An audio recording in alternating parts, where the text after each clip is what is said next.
અમદાવાદમાં વધુ એક છેતરપિંડી કરનારી ગેંગ ઝડપાઈ. સૌરીન પંકજભાઈ પટેલ અને અક્ષિતા સૌરીન પટેલ બંને પતિ પત્નીને અમદાવાદ ક્રાઇમ બ્રાન્ચે ઝડપી લીધા હતા. પતિ બન્યો બંટી અને પતિ બની બબલી લોકોને 10% જેટલું ઓછું વળતર ચૂકવવાનું લાલચ આપી કરતા હતા છેતરપિંડી. કરોડોની છેતરપિંડી કરનાર બંટી અને બબલીને અમદાવાદ ક્રાઇમ બ્રાન્ચ દ્વારા ઝડપી લેવામાં આવ્યા છે.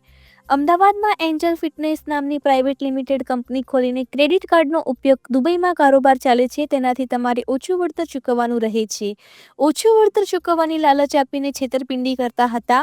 લોકો પાસેથી આધાર કાર્ડ, પાન કાર્ડ અને ક્રેડિટ કાર્ડ લઈને પર્સનલ લોન કરાવી આપતા હતા. છેલ્લા 3 વર્ષથી લોકોને ઓછું વળતર ચૂકવવાની લાલચ આપી કરોડોની છેતરપિંડી કરતા હતા. છેતરપિંડી કરવામાં પતિ બંટી અને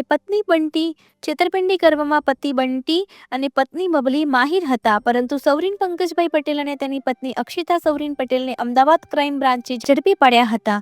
રિપોર્ટર મહેશ મકવાણા, અમદાવાદ.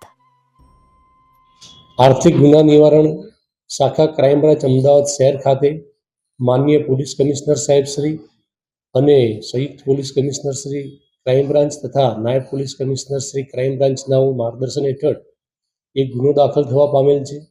જે ગુનાની એમો એવા પ્રકારની છે કે આ કામના આરોપી જે છે એ આરોપી જે લોકો છે તે સૌરીન પંકજભાઈ પટેલ અને તેમની પત્ની અક્ષિતા કરીને છે. આ બંને જણાએ એન્જલ ફિનટેક પ્રાઇવેટ લિમિટેડ આશ્રમ રોડ ખાતે એક ઓફિસ ભાડેથી રાખી અને રોકાણકારોનો સંપર્ક કરી તેઓને ખૂબ જ મોટું વળતર આપવાનું, આશરે 10% જેટલું વળતર આપવાની લોભામણી લાલચો આપી લોકો પાસેથી રોકાણ કરાવતા હતા. અને આ માટે તે લોકો કોઈ રોકડા પૈસા લેતા ન હતા, પરંતુ તે લોકોના આધાર કાર્ડ, પાન કાર્ડ આધારે ક્રેડિટ કાર્ડ મેળવી અને ક્રેડિટ કાર્ડ ઉપર પૈસા લેતા હતા.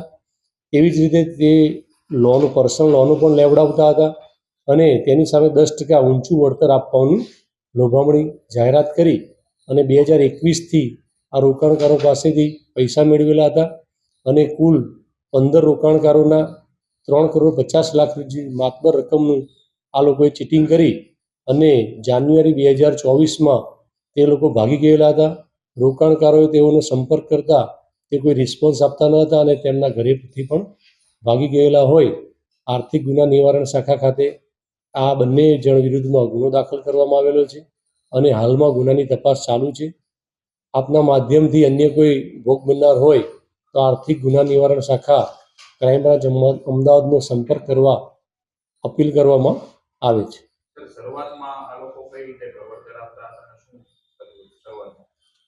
આ જે દંપતી છે એ લોકો રોકાણકારોનો સંપર્ક કરી તેઓને ખૂબ જ ઊંચું વળતર આપવાની લોભામણી લાલચો આપતા હતા.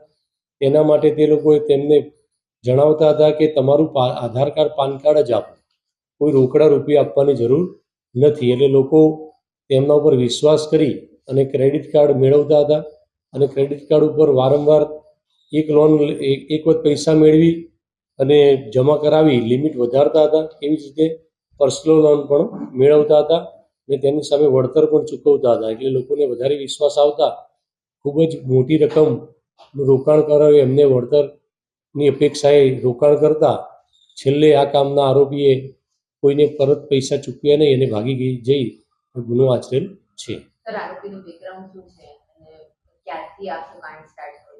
આરોપી અગાઉ પણ ક્રેડિટ કાર્ડનું કામ કરતા હતા અને ત્યારબાદ તેઓએ રોકાણકારોનું આ પ્રાઇવેટ લિમિટેડ કંપની બનાવી અને લોકોની પાસેથી ક્રેડિટ કાર્ડનો ઉપયોગ કરી અને ઉચાપત કરવાનું કાવતરું રચી અને આ ગુનો આચરેલાનું જણાઈ આવે છે.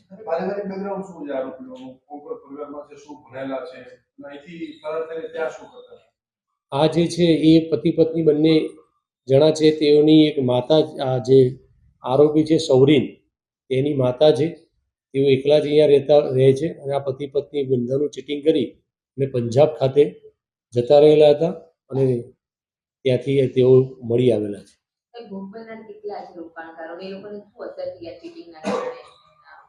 આ ભોગ બનનાર જે છે એ ભોગ બનનાર લોકોએ ક્રેડિટ કાર્ડ આધારે બેંક પાસેથી પૈસા લીધેલા છે, પર્સનલ લોનો લીધેલી છે અને ખૂબ ઊંચું વળતર મેળવવાની અપેક્ષા